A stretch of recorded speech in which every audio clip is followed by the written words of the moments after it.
things. I ended up landing with ChargerGoGo for a variety of reasons. Of course, the price point of the product was fantastic. And then I Yeah. realized the differences in the back end, the differences in the software. And so it just made sense. Hi, everyone, and welcome back to the GoGo Forward podcast. I'm your host, Cass, and today I'm joined with Robert. I'm going to let Robert do a quick little introduction of who he is, and then we'll get started. Hi there, I'm Robert Graham. I'm a distributor partner with ChargerGoGo as well as a business development rep. I'm located in Mississippi. I've been with the company for about 6 months, and my background is in sales. I'm a former car dealer years ago and also have a background in merchant services. Yeah, so you've been dabbling in the sales world for a really long time Oh, and yeah. distributing all of that. How long were Yeah. you in sales for? Oh, gosh, most of my life, really the last 35 years. Oh, yeah, so you're experienced. You're probably the most experienced person on our team now.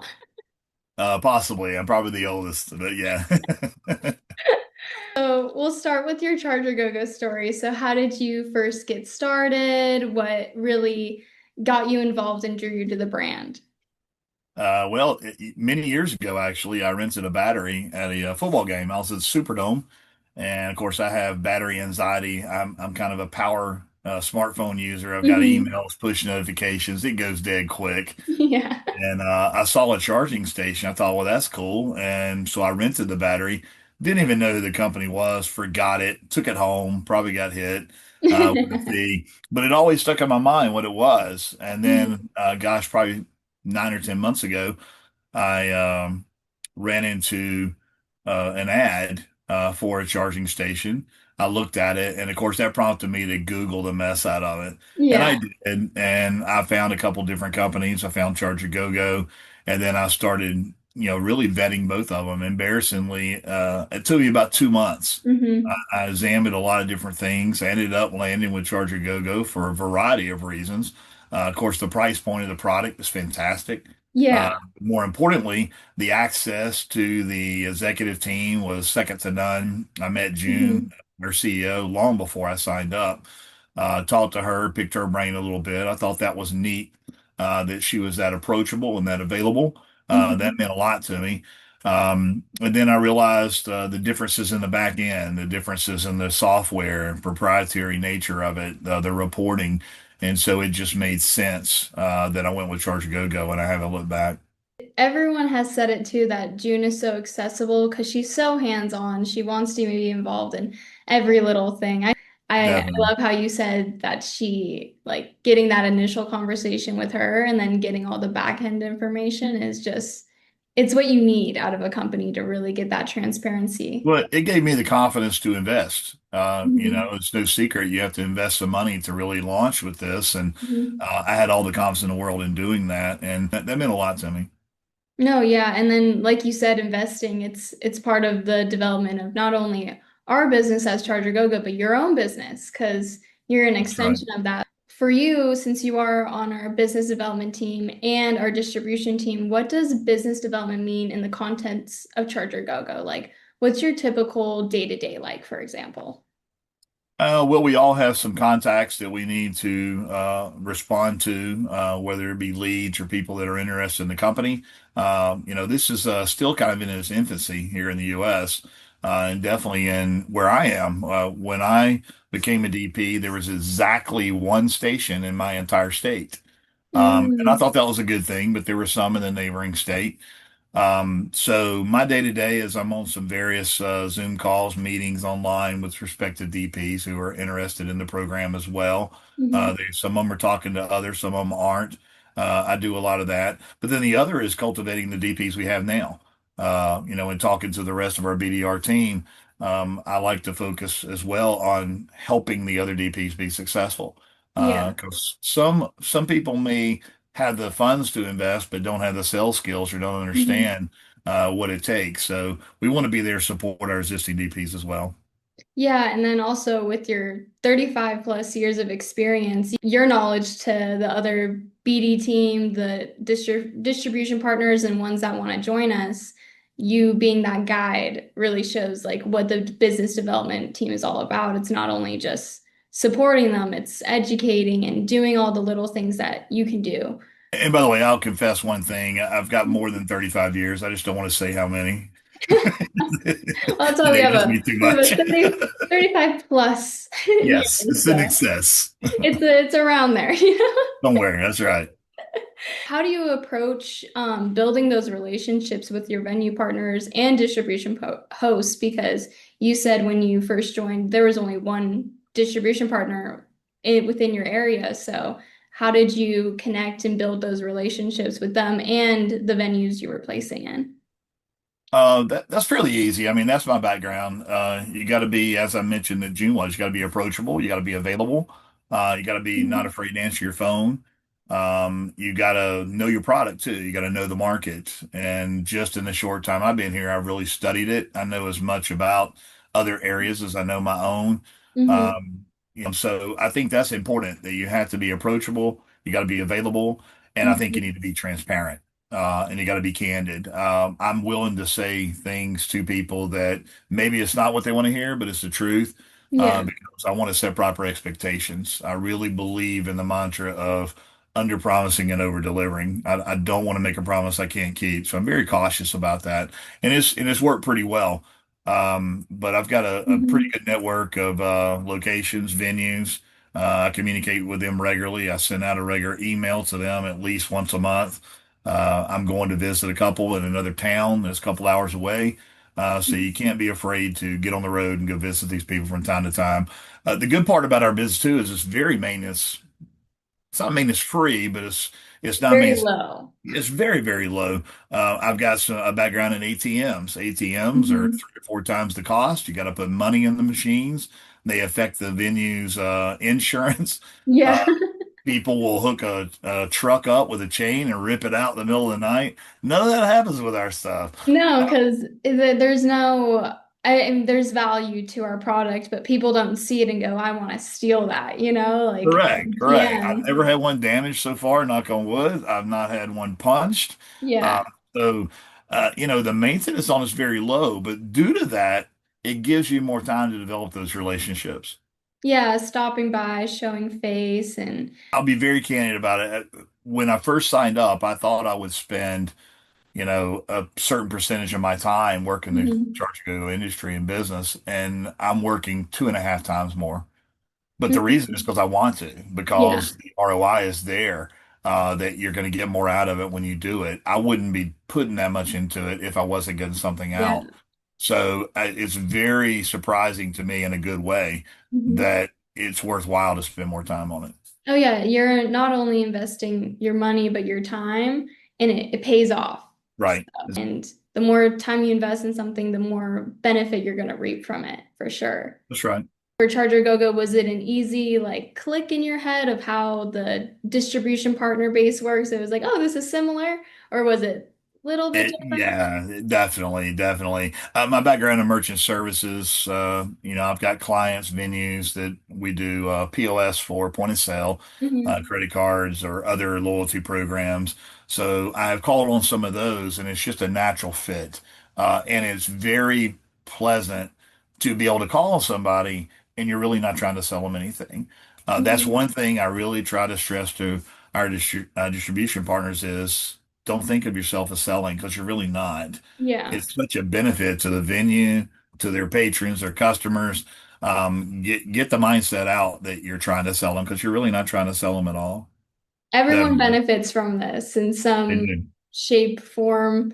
So, in your 6 months with us, what has been a challenge for you growing your network? That part has not been a challenge, and I don't mean that in a bad way. Mhm. Uh, I guess the only real challenge is that you can't duplicate yourself, and there's only so much time a day, so you Yeah. really have to work on your organizational skills.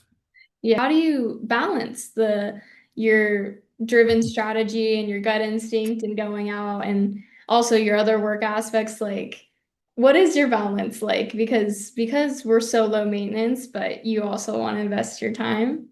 It is, Yeah. but I am starting to learn to focus more of my energies toward Charger Go Go, the stations, my clients. Like I said before, more so than I ever planned on it, but that's a good thing. I'm now pushing away on a couple of other projects that I have done outside of Charger Go Go. Of course, I've got a family as well. Yeah. but right now I'm in my home office talking to you. Yeah, Um, what's better than that? yeah, that's fantastic. I may not even be dressed, but I am, Yeah. trust me. But being able to work from home is really a nice benefit too. We took our kids to Orlando and then made a little tour for a week Mhm. of Florida coming home, stopped at a couple places, stayed at the beach. And I'm not sure if many people at ChargerGoGo knew because I still made the meetings, Yeah. still made some calls. So it worked out very well. The only downside at home is I do have two dogs, and one of them's probably going to knock on the door in a little bit or bark. But other than that, it's pretty good. Honey. Right, my sales assistant. No, yeah, your sales assistant. Hey, it's time for lunch. That's right. So, looking ahead, what excites you most about the future of the business? Because there is a lot of moving factors to it, because there's your own personal side of the business, and then there's the business as a whole. Yeah, that's easy for me. Customer adoption is the biggest thing. I tell prospective DPs, don't think you're going to buy 20 machines or 10 machines, place them, and you're just going to start making all this money the next week. Mhm. Location's important. But customer adoption is big. I've seen some of the stats on machines that have been in a location for a year versus today. And once customer adoption happens, it really increases. So, Mhm. there are other countries that have a much higher rate of adoption than we do. So I think we're still in the infancy of this. I'm looking forward to adoption. I've got probably 20 stations within a couple hours of me now in my local market. And that's barely scratched the surface. There's so Yeah. many more opportunities out there. So I'm really looking forward to the expansion and customer adoption. Oh yeah, and then because even for me too, when we go out in Vegas and people talk about it, they're like, "Oh, I've seen those before. I've seen that Yeah. before. Have you used it before?" And they're like, "No." And it's Yeah. I'm like, just starting to get people that say I've seen it.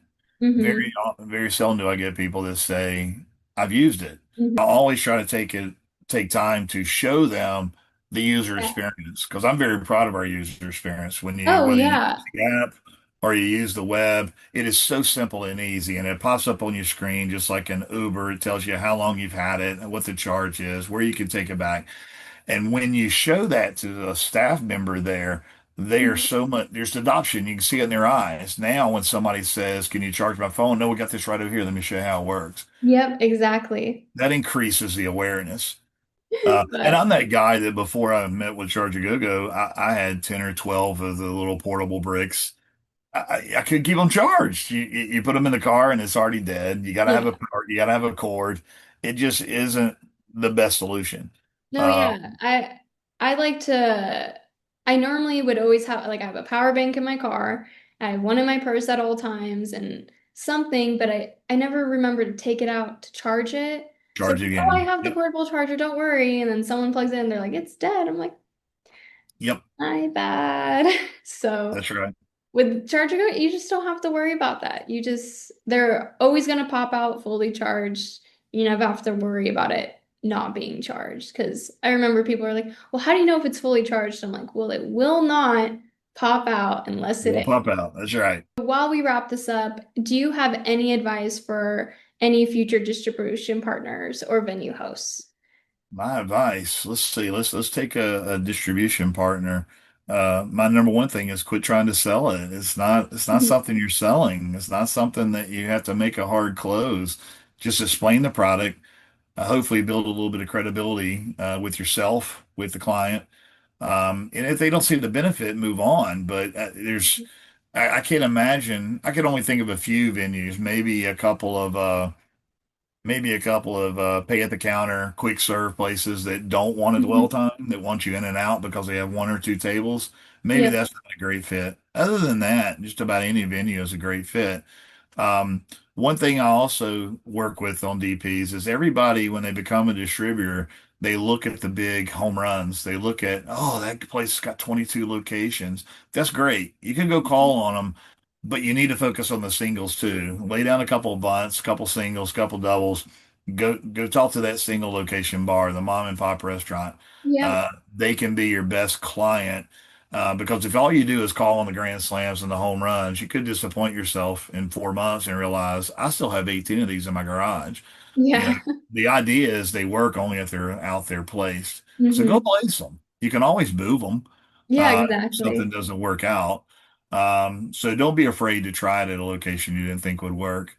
From a venue perspective, I just don't see why anybody would want it other Yeah. than I don't want to increase my dwell time. I want that person to get it and go. Okay, that's probably not the right venue.